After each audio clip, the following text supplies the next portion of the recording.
사무엘상 4장 1절부터 11절 말씀까지 교독합시다. 먼저 제가 1절 읽을게요.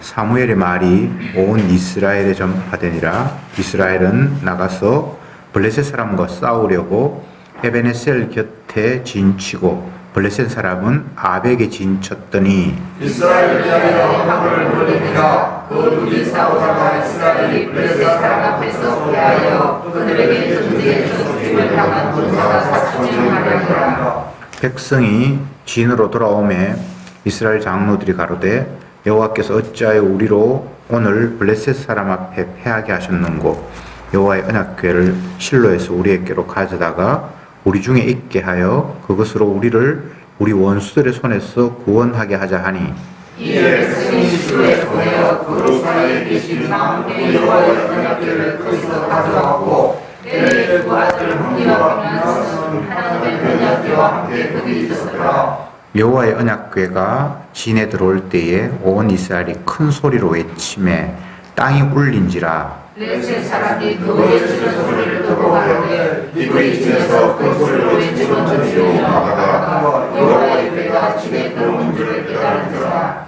블레셋 사람이 두려워하여 가로되 신이 진에 이르렀도다 하고 또 가로되 우리에게 화로다. 전일에는 이런 일이 없었도다. 우리에게 화로다. 누가 우리를 이 인한 신들의 손에서 건지리요. 그들은 광야에서 여러 가지 죄악으로 애고개를 친 신들이니라. 너희 블레셋 사람들아 강하게 되며 대장부가 되어라. 너희가 히브리 사람의 종이 되기를 그들이 너희의 종이 되었던 것 같이 말고 대장부같이 되어 싸우라 하고. 블레셋 사람이 쳤더니 이스라엘이 가여 각기 사막으로 도망하고 살기 심히 커서 이스라엘 모병의 흑인 자가 사탄이었으며 하나님의 괴는 빼앗겼고 엘리의 두 아들 홈리와 비나스는 죽임을 당하였더라. 아멘. 사무엘이 이제 서서히 이스라엘에서 핵심적인 역할로 등장을 합니다. 그 전에 3장까지는 아직 어린 아이 사무엘이었다면 이제 4장에서는 공식적인 자리로 서서히 자기 역할들을 하기 시작하는 그런 때가 되었다. 그렇게 이해하시면 좋을 것 같고요. 그런데 4장이 펼쳐지면 블레셋이라는 나라가 이스라엘을 침략해 왔고 두 나라 간에 전쟁이 이제 펼쳐지는 그런 장면으로 오늘 말씀이 시작이 됩니다. 죄인이 사는 이 땅에는 늘 문제가 야기되었습니다. 인류를 과거로부터 현재까지 진단하면서 가장 큰 시련과 어려움을 준 요소들을 사람들이 거론할 때에 기아, 먹을 것이 없는 그런 문제, 그 다음에 질병, 그리고 전쟁, 이 세 가지를 꼽습니다. 이건 뭐 학자들이 거의 다 동일한 겁니다. 그런데 그 내용들, 가난, 질병, 전쟁, 이 모든 것들이 따지고 보면 하나님께서 주신 형벌, 에덴 동산, 생명나무가 있는 곳으로부터 추방됨으로 말미암아 빚어진 양상들입니다. 밭은 갈아도 계속 생산이 되는 것 같지만 점점 더 가시와 은근키가 자라면서 제한되고 또 하나님께서 질병을 통해서 그들의 문제 있음, 죄가 있음을 알려주셨고 뭔가 모자라고 부족하니까 서로 빼앗기 위해서 싸움이 벌어지고 이건 고대로부터 지금 현재 앞으로 미래까지 영원히 변치 않을 겁니다. 지금은 가난의 문제가 해결되었다라고 많은 사람들이 이야기를 하는데 여전히 과거에 비해서 많은 먹을거리들이 생산됨에도 불구하고 힘 있는 사람이 더 많은 것을 차지하고 썩어 자빠지는 한이 있어도 가난한 사람들에게 주지 않는 그런 사태를 지금 맞이하고 있습니다. 최근에 어떤 기록을 보니까 프랑스의 유명한 그 의류회사 이름만 들어도 다 아는 그런 굉장히 값비싼 의류가 시즌이 지나고 안 팔리면 그걸 다 소각해버린대요. 그냥 헐값에 팔면 자기 값이 떨어지니까 그거 막으려고. 근데 사실 올 수 없어서 죽는 사람도 많고 헐벗어서 고통하는 사람도 많은데, 그러니까 옛날에는 절대적으로 먹을 것이 부족해서 굶어 죽는 사람이 있다라면 오늘날은 먹을 것이 풍족함에도 불구하고 힘 있는 사람이 많은 것을 차지함으로 말미암아 힘 없는 사람이 여전히 굶어 죽는 그런 사태.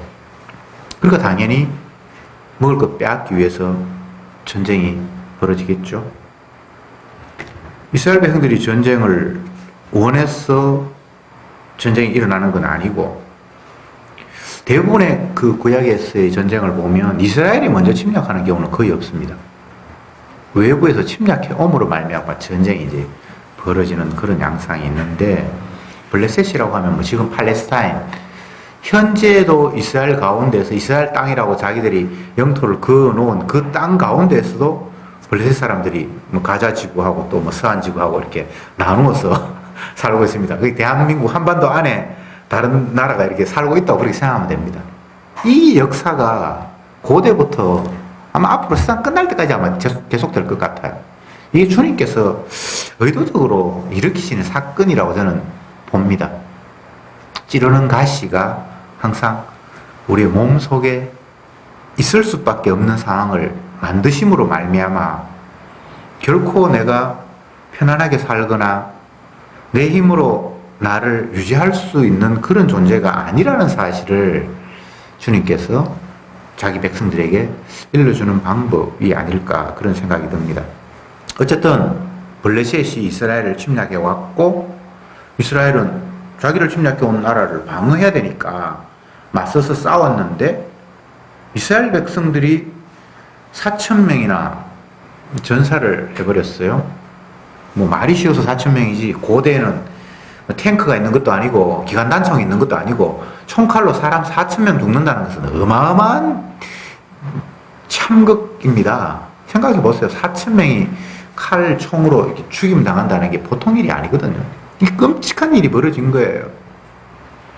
그러니까 이스라엘 백성들이 낙심을 하고 그들이 의논한 것이 무엇인가 하면, 하나님의 언약궤를 가지고 전쟁터로 나아가면 우리가 블레셋을 이길 수 있을 것이다라는 그런 생각을 했던가 봐요. 그러니까 여론이 그렇게 모이니까 그 법궤를 관장하고 있는 홈리와 비나스는 그 여론에 떠밀려서 언약궤 메고 전쟁터로 나갔는데, 온 백성들이 언약궤를 메고 제사장이 앞으로 나아가니까 막 사기가 충천했던 모양이죠. 이제는 우리가 이길 것이다. 하나님이 우리와 함께 하실 것이라고 막 고함을 치고 이제 난리가 나니까 적들이 놀라서 왜 애들이 갑자기 4,000명이나 죽고 이렇게 기가 끄켜야 있어야 되는데 난리를 치는지를 보니까 저 앞에 제사장 무리들이 법궤를 메고 오는 모습을 봤단 말이죠. 그러니까 이제 블레셋 병사들이 사기가 죽었습니다. 수근수근하면서 하는 이야기가 저 이스라엘 백성들의 신은 옛날 애굽에서 많은 사람들을 죽이고 광야를 통과해서 무시무시한 신이라고 하더라. 들은 이야기가 다 있으니까 블레셋이 뭐 이스라엘하고 멀리 떨어지는 게 아니라 바로 옆 동네 사람이니까 지금으로 이야기하면 이웃이라고 보면 되겠죠. 그 당시에 나라라는 국경이 오늘처럼 이렇게 선명하지가 않고 하니까. 그래서 기가 죽어 있으니까 저게 그 우두머리 되는 사람이 결코 기죽지 마라. 우리가 용감하게 싸우면 이길 수 있다라고 막 또 사기를 불어넣고 해서 또 전쟁을 했는데, 이번에는 이스라엘 백성들이 4,000명 죽은 게 아니라 3만 명이나 죽어버렸고, 심지어는 법궤마저 블레셋 손에 넘어가고 법궤를 주관하고 있던 홈리와 비나스는 살해당하는 일이 벌어졌습니다. 이게 오늘 우리가 같이 읽은 본문의 내용이에요. 여기서 우리가 무엇을 생각해 볼 수 있습니까? 이스라엘 백성들이 하나님을 도대체 어떻게 이해하고 법궤를 어떻게 생각하는가 라는 것이 문제점이 있습니다. 언약궤라는 게 뭡니까? 법궤 같은 말입니다. 그게 뭐 하는 거예요? 무슨 용도예요? 정말 이스라엘 백성들이 생각했던 것처럼 남의 나라와 전쟁 붙으면 언약궤 앞세우면 그 언약궤가 총칼을 막아주는 그런 무기입니까? 뭔가 이들이 크게 지금 오해를 하고 있어요. 물론 블레셋 사람들이 인식하던 것처럼 어쩌면 이스라엘 백성들도 그렇게 인식했을지 몰라요. 언약궤를 앞서서 나갔더니만 적들이 뭐 광야 생활할 때에 그 앞에 복종하고 뭐 이런 일들이 있기도 있었어요. 근데 그때의 그 상황과 오늘 이 상황들을 똑같이 이해하면서 마치 언약궤가 적을 이길 수 있는 무기인 것처럼 인식하는 것이 제대로 된 이해인가? 이걸 이제 우리가 따져봐야 되잖아요. 언약궤라는 것은 하나님의 약속의 상자입니다. 약속하신 나무 상자예요. 그 나무 상자 안에는 우리가 아는 대로 만나가 든 항아리를 그 안에 집어넣었고 또 돌판, 하나님께서 계명을 주셔서 기록한 그 돌판이 이제 그 안에 들어있고 그 다음에 아론의 지팡이가 그게 들어있는데 그 세 가지의 것들은 공통점이 있는데 무엇인가 하면 이스라엘 백성들이 하나님의 말씀을 어겼다라는 그 의미가 거기에 담겨 있습니다. 만나는 먹을 것이 없다고 하나님 앞에 막 불평을 하면서 우리가 애굽으로 돌아가야 된다라고 모세와 아론에게 원망했을 때 하나님이 하늘에서 만나를 내셨죠. 그리고 아론의 그 지팡이는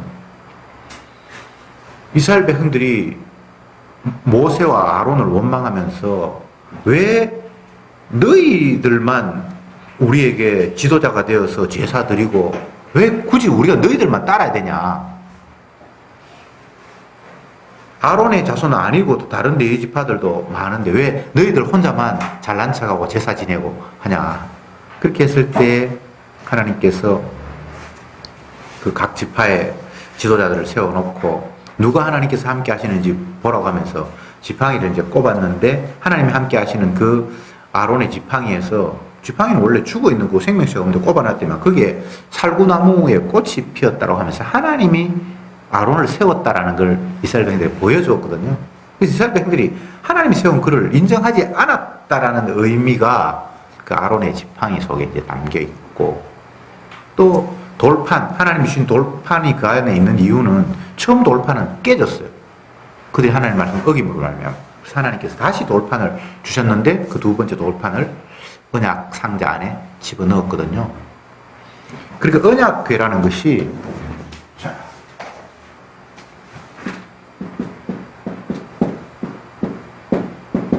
언약궤는 아카시아 나무로 만든 직사각형의 상자예요. 특별한 게 아니에요. 뭐 높이가 한 1m 안 되고 길이가 뭐 2m는 안 되고 이렇게 해서 상자 돌판 하나 넣고 지팡이 하나 넣고 항아리 안에 아론의 그 만나를 바나나 같은 그런 걸 집어 넣어가지고 뚜껑을 딱 닫아 놓은 게 이게 언약궤인데 이 언약궤를 이스라엘 백성들이 어떻게 지금 생각하고 있는가 하면 언약궤가 우리와 함께 있으면 하나님이 우리와 함께 있다는 표시고 하나님이 우리와 함께 있으면 적들이 우리를 침략하거나 할 수 없을 것이라는 마치 부적과 같은 그런 생각으로 언약궤를 인식한 거예요. 음식점에 들어가면 입구에 부적 같은 거 많이 붙어 있잖아요. 요즘은 차에도 부적 붙이고. 우리나라에는 아직 차에 부적 많이 안 붙였는데 일본에 가면 거의 다 붙여 있고요. 중국에도 많이 붙어 있어요. 근데 한국이 이제 그게 넘어와서 한국에도 뒤에 부적 같은 그런 걸 뭐 안정은행 같은 그런 걸 글자를 이상하게 막 한문으로 꼬불꼬불 해가지고 부적같이 만드는 것도 있고 많이 있어요. 어쨌든 이스라엘 백성들 이방인 블레셋도 마찬가지고 이들이 언약궤를 마치 부적과 같은 것으로 인식하고 있다 이 말이죠. 정작 주님이 이 언약 상자를 특별히 성전이라는 공간을 구별해서 짓게 하시고 그 안에 센터에 이 언약의 상자를 두셨는데 그 이유가 정말 부적이고 그들이 지켜주시기 위함이야. 아니잖아요.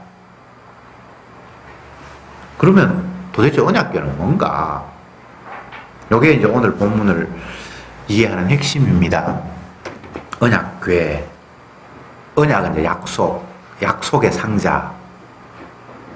법궤, 그러니까 뭐 굉장히 특별한 것처럼 생각하지만 하나님이 약속을 주신 상자예요. 약속의 상자. 그게 언약궤입니다. 그 약속의 내용이 무엇인가?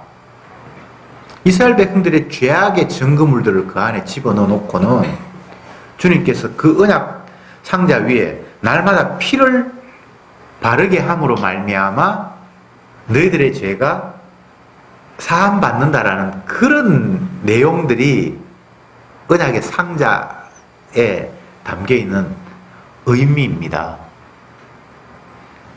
이스라엘이라는 국가가 형성된 과정도 애굽에서 그들이 종으로 살았잖아요.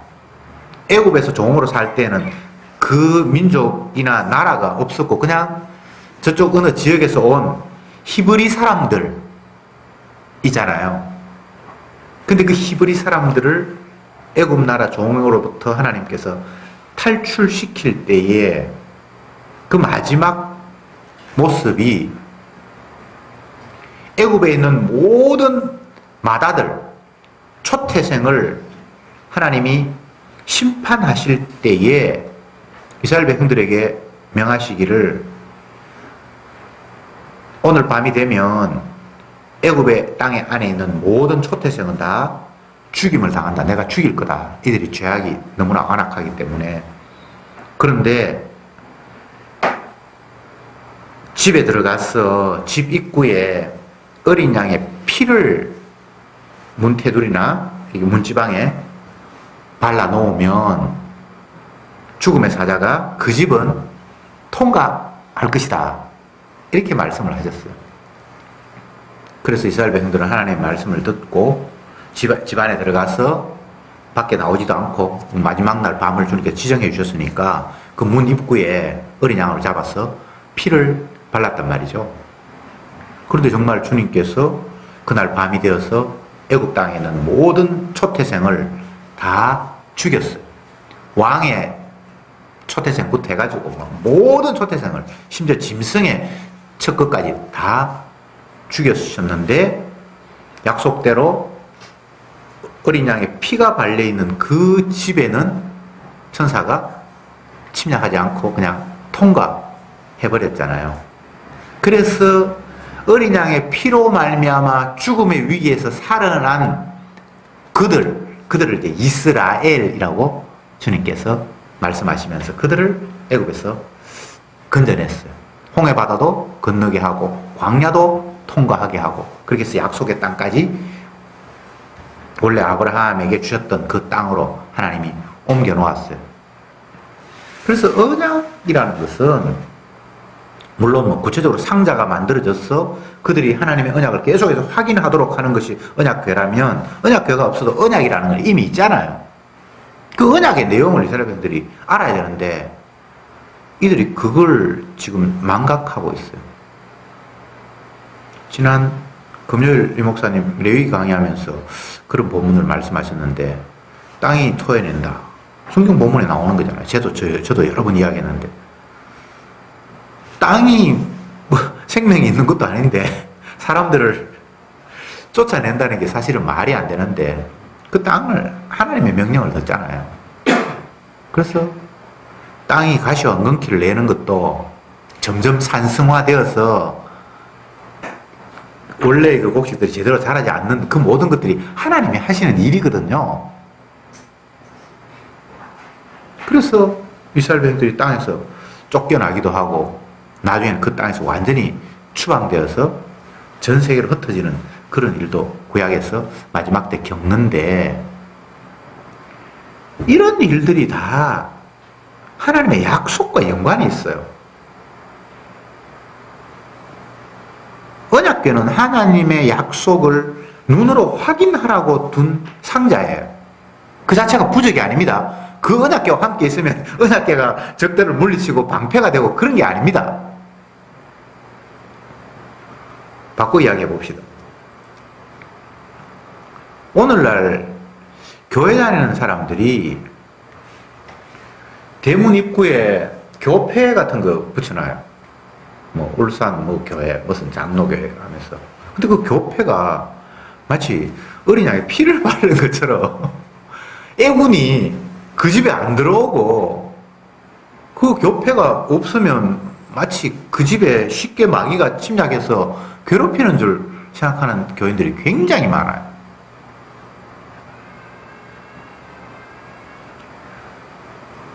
어떤 사람은 성경 이 책이 또 부적이 되어서 딱 이렇게 오른손에 딱 들고 굉장히 신중하게 폼나게 걷는 사람이 있고, 그 사람은 십자가 목걸이 같은 거 차에도 앞에 그런 걸 딱 달아놓고 이런 사람들이 있어요. 다들 하나님의 언약을 오해하는 그런 모습들이죠. 언약궤는 우리를 죄인이라고 손가락질을 하는 거예요. 이게 언약궤가 나한테 함께 있어서 나를 지켜주는 그런 게 아니라 너 죄인 맞지? 그렇게 손가락질 하는 거라고요. 왜 그게 이스라엘 백성들 가운데 함께 있어야 됩니까?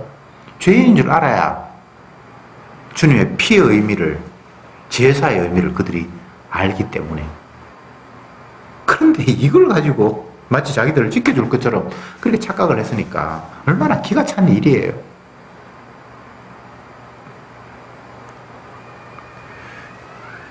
팔 절 말씀을 제가 읽어볼게요. 이 블레셋 사람들의 이야기입니다. 우리에게 화로다. 누가 우리를 이 능한 신들의 손에서 건지리요. 그들은 광야에서 여러 가지 재앙으로 애굽인을 친 신들이니라. 이게 블레셋 사람들이 바라본 언약궤의 그 어떤 그 상태입니다. 그들은 정말로 이스라엘 백성들이 애굽에 종살이 하다가 어느 날 갑자기 뭐 언약궤 메고 나오는 그런 모습을 봤고, 광야 통과하는 과정에서 강한 나라들이 그들을 막아서려고 했는데 다 패했고, 심지어 가나안의 7 족속이 심지어는 철병거를 가지고 있는 민족들도 있었는데 그들은 무기 하나 없이 언약궤 앞세우고 요단강 건너고 홍해바다 건너고 가나안 땅 전체를 다 점령을 해버렸잖아요. 이 소문들을 그 주변 나라들이 다 알죠. 사실 언약궤 때문에 이긴 것이 아니라 그때는 하나님의 약속이 가나안 땅을 이스라엘 백성들에게 주겠다고 이미 결정이 돼 있어요. 아브라함에게 약속하신 거잖아요. 그래서 때가 되어서 그 약속대로 되는 것 뿐이지 언약궤 때문에 이긴 게 아니에요. 언약궤는 이스라엘 백성들이 네가 얼마나 완악한 죄인인가를 1차적으로 지적하면서 그 외에 하나님이 그 조상들에게 또 모세에게 현재 과거에도 약속하신 바가 있고 현재에도 약속하신 바가 있고 계속해서 하나님의 약속이 너희들을 인도하실 것이다, 약속대로 될 것이다 라는 이스라엘 백성들에게 확인시키기 위해서 약속의 상자가 있는데, 이방인들을 당연히 하나님의 언약이라는 걸 모르니까 언약 상자 앞세우고 나가다 보니까 홍해도 갈라지고 요단강도 갈라지고 여리고도 무너지고 적들도 패하니까 마치 그 상자에 뭔가가 신비로움이 있는 것처럼 그렇게 인식할 수 있죠. 그걸 그 사람들 탓하면 안 돼요. 그런데 이스라엘 백성들이 이런 식으로 생각하면 이건 안 되잖아요.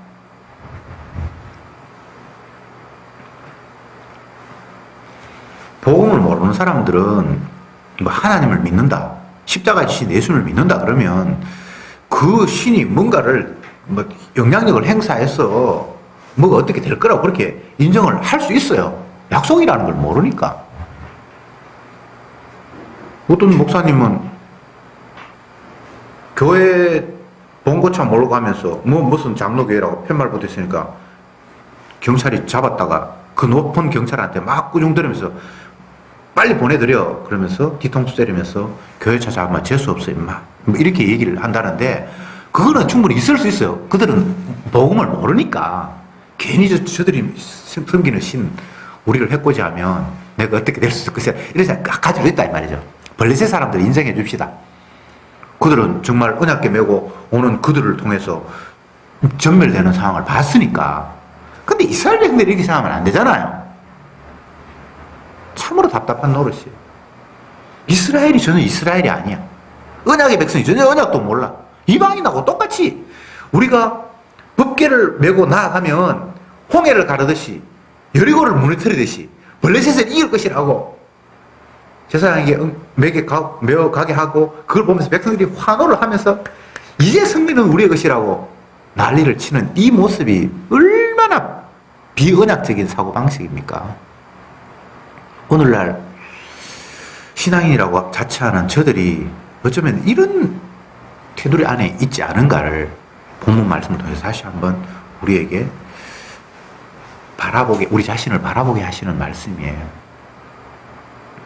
예수 믿으면 뭐 잘 됩니까? 부자 됩니까? 건강해집니까? 자녀가 출세합니까? 그건 언약의 내용이 아니에요. 언약이란 것은 주님의 약속인데 주님의 약속에 의하면 우리는 죄인이어서 마땅히 죽어야 하고 그런데 정결한 짐승이 대신 희생당함으로 말미암아 우리를 용서하겠다라는 이런 내용이 하나님 우리에게 주신 약속이잖아요. 근데 그 약속이 뭐 우리 가정을 부자 되게 하고 나를 출세시키고 건강하게 장수하게 하고 이런 거 없어요. 그건 이방신이에요. 바알이나 아세라나 뭐 이런 신들은 다산을 주고 곡식에 많이 뭐가 되고 이런 것인데 여호와 하나님은 그런 분이 아니잖아요. 이스라엘은 부자 돼야 될 이유도 없고 이 세상에서 성공해야 될 이유도 없고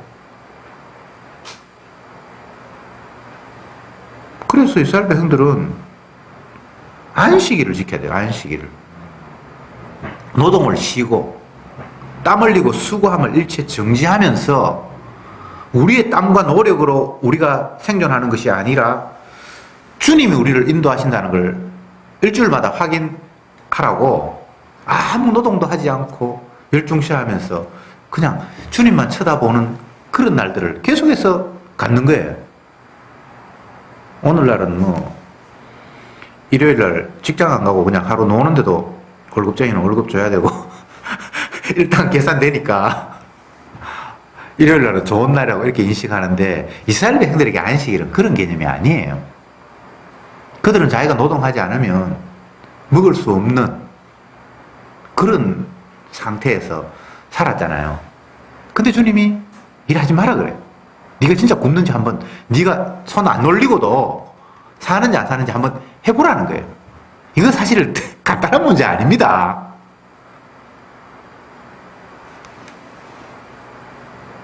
장사하는 사람 입장에서는 일요일 하루 장사 안 하면 하루분 소득 없잖아요. 월급 받는 사람들이야 뭐 좋죠. 예. 일주일에 안식 하루만 있으면 안 되고 한 3일 정도 있으면 좋겠죠. 근데 이스라엘 백성들에게 명하신 하나님의 말씀은 그게 아니잖아요. 자기 자신이 당장 뭐 젖을 짜야 먹고 뭘 해야 하루하루 생명을 연장할 수 있는 유목 민족들이잖아요. 이 안식일 제도가 정착하고 난 이후에 잘 살 때 주신 것이 아니라 광야에서 율법을 주실 때 안식일 주셨잖아요. 광야에서 하루하루 어떻게 살아갑니까? 물론 뭐 그들이 노동도 안 하고 하늘에서 만나를 주셨지만 만나를 줘도 만나를 또 거둬들여야지 먹잖아요. 근데 하나님께서는 안식일 전날은 이틀분을 거두도록 허락을 하셨어요. 그 다음 날에는 하나님 만나를 안 내릴 거니까 그 전날에는 하루분 이상 거두면 남기면 유통기한이 하루밖에 안 돼서 다 썩어서 못 먹도록 하나님 만들어놨어요. 우리가 뭐 식당에서나 아니면 또 그 마트에서나 음식 사면서 유통기한 같은 거, 우유 같은 거 살 때는 늘 이제 보는데 유통기한이 짧은 거 두부 또 아니면 뭐 어묵 이런 거 봐야 되잖아요. 유통기한 지나면 그게 가까워지면 값도 또 내려가고 그런 걸 볼 때마다 우리는 출애굽을 생각해야 되죠. 야, 이 유통기한이라는 게 오늘날 이게 생긴 것이 아니라 하나님이 이스라엘 백성들을 하루치 주님이 살려주시는 것만 살라고 통계안을 마련하셨구나. 이 세상의 모든 것들이 다 하나님의 약속하고 연관없는 게 없어요. 따지고 보면 그냥 우리는 아무 생각 없이 그냥 막 살아가니까 이 세상이 하나님의 말씀과 전혀 연관이 없는 별개의 삶으로 생각을 하고, 일요일날 교회 오면 말씀 들먹거리면 이게 하나님 말씀이 이렇게 생각하는데, 이 세상 전체가 예수 그리스도의 피에 의해서 움직인단 말이죠. 만물이 주로 말미암아 시작이 되었고 주에 의해서 돌아가고 주에게로 결론이 지도록 그렇게 이게 지금 움직여가는 거거든요. 그걸 주님께서 알려주시려고 언약을 말씀하셨고, 언약 기억하라고, 언약이 담겨있는 그들의 불신의 모습을 그 언약 귀의 상자에 담아서 눈으로 확인하라고 언약궤를 주셨는데, 이들은 전혀 하나님의 언약에는 관심이 없고, 옛날 이 언약궤가 기적을 일으켰다, 홍해도 갈랐고 요단강도 갈랐고 여리고를 무너뜨렸다, 이런 이방인들이 표면적으로 바라본 그런 시각을 이스라엘 백성들이 그냥 고스란히 갖고 있었던 거예요. 그러니까 언약궤 메고 전쟁터에 나갔죠. 정말 얼마나 웃기는 이야기예요.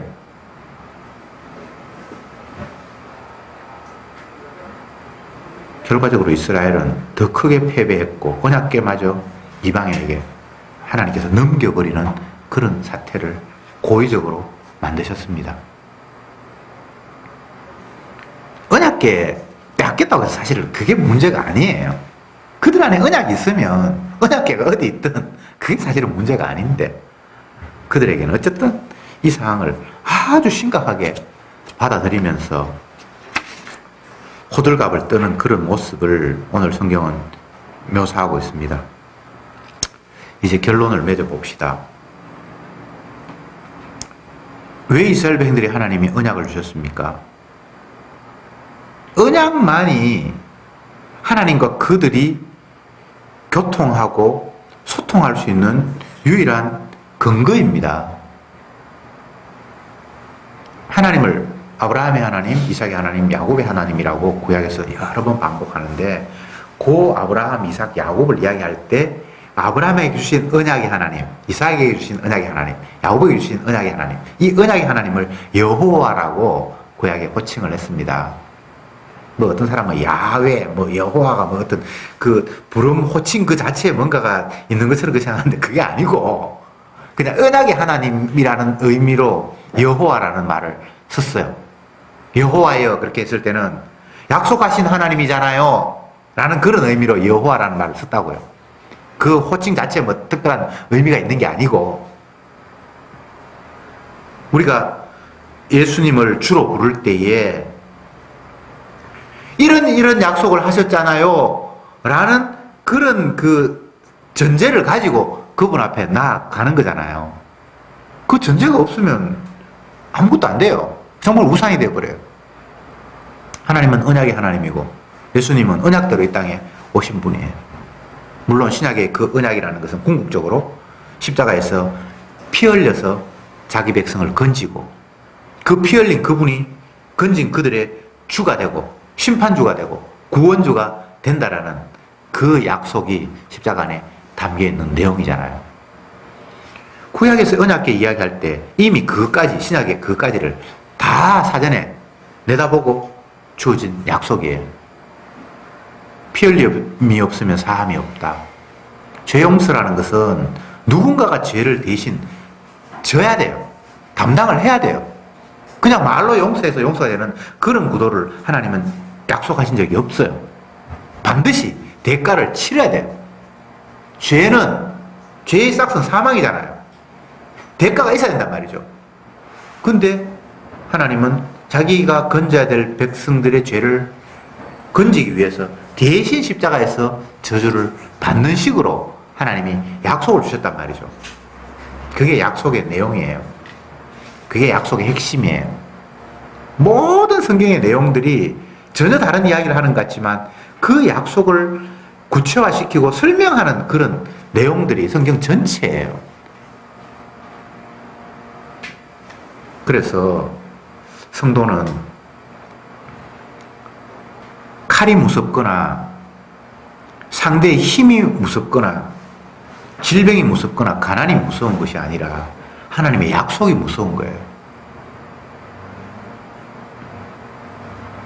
힘 있는 상대는 내 목숨을 끊을 수는 있지만 나를 영원한 저주의 세계로 보낼 능력은 없잖아요. 그 예수님 말씀이잖아요. 그런데 언약은 우리를 천국 또는 지옥으로 보내는 능력이 약속이에요. 그러나 내 생명을 어떻게 하는 걸까 두려운 게 아니라 약속이 정말 두려운 거예요. 무덤 속에 잠자던 자도 다시 일으켜서 알곡과 죽되 지옥과 천국으로 주님 마지막 재림하실 때 그런 현상이 벌어지잖아요. 옛날 우리나라에도 나라를 위해서 뭐 임금을 욕되게 했거나 뭐 나라를 힘들게 했거나 그런 사람들은 그게 나중에 밝혀지면 무덤에서 사람을 시체를 끄집어내가지고 구강 참시한다라는 그런 법이 있긴 있어요. 근데 뭐 죽은 사람 시체 끄집어내가지고 한들 사실 그 아무 의미가 없잖아요. 다만 후손들 보기에 욕 보이면서 너희들이 나쁜 짓 하면 이런 식으로 욕될 거다라는 걸 보여주는 정도의 차원은 있을지 모르지만 죽은 사람은 한 번 더 두들겨 팬다고 해서 아무 상관이 없어요. 성도는 이 땅에서 한 번 죽는 것이 이게 하나님의 정하신 바고 그 후에 진짜 중요한 천국과 지옥이 있다는 걸 믿는 자잖아요. 그럼 약속에 관심이 있어야죠. 전쟁이 일어나서 이스라엘 패해도 괜찮아요. 그들 다 총칼에 쓰러져도 약속을 믿는다면 아무 문제 없어요. 질병, 가난, 전쟁, 그게 우리의 육을 죽일지라도 지옥으로 보내지는 못하잖아요. 오늘 말씀을 보면서 우리가 그걸 이제 깨달아야 되는 거예요. 약속을 믿으면 돼요. 나머지는 다 그냥 크게 중요한 게 아니에요. 약속이 약속되게 하기 위해서 펼쳐놓은 세상의 움직임일 뿐이에요. 그렇다면 저와 여러분들은 주님의 대속의 피 흘리심의 그 약속 그것만 붙들면 되지요. 전쟁의 승리가 문제가 아니라 하나님이 언약하신 바가 있다는 것, 이거 놓치면 안 됩니다. 기도합시다.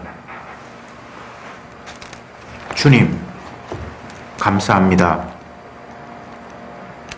애굽에서 종살이 하던 사람들을 어린 양의 피로 건지시고 건진 그들을 이스라엘이라고 이름을 붙여주시면서 하나님의 약속이 어떻게 구체화되는지를 보여주기 위해서 특별히 그들에게 율법을 주시고 이 땅에 존재하게 하셨습니다. 오늘날 성도가 바로 이런 존재인 줄 믿습니다. 우리는 하나님이 살아계셔서 약속하신 대로 세상을 다스린다는 걸 온몸으로 보여주는 주님의 율법의 증거들입니다. 언약의 증인들입니다. 제발 먹고 마시는 일에 육신의 일에 마음 빼앗겨서 언약 잊어버리는 어리석은 삶을 살지 않도록 저들을 붙들어 주시되 온전히 십자가의 피가 우리를 살렸다라는 사실을 이 모양 저 모양으로 만천하에 전하며 살아가는 저들이 되게 해 주옵소서. 예수님의 이름으로 기도드립니다. 아멘.